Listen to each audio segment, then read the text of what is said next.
आज बात करेंगे रामसर कन्वेंशन की, एक ग्लोबल संधि जो वेटलैंड्स की सुरक्षा करती है। सवाल ये है कि किसी वेटलैंड को इतनी अहमियत क्यों दी जाती है। इसका जवाब 1971 की एक संधि में छिपा है।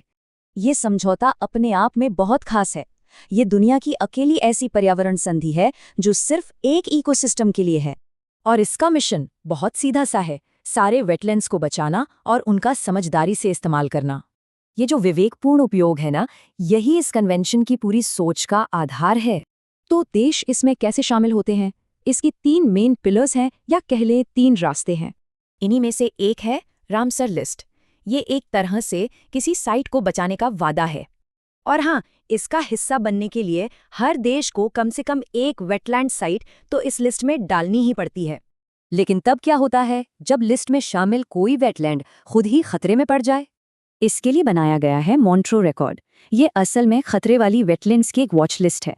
तो साफ है, एक तरफ है बचाने का वादा और दूसरी तरफ मदद के लिए एक अर्जेंट कॉल।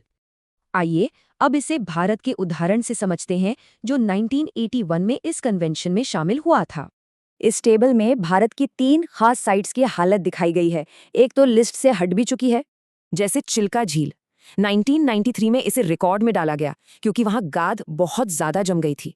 लेकिन कमाल देखिए, सिर्फ 9 साल में ही इसे ठीक कर लिया गया और रिकॉर्ड से हटा दिया गया। ये एक जबरदस्त सक्सेस स्टोरी बनी और इसने एक बड़ा कंजर्वेशन अवार्ड भी जीता। तो मतलब साफ है, ये संधि सिर्फ कागजों पर नहीं है, बल्कि असल में काम करने का एक फ्रेमवर्क देती है।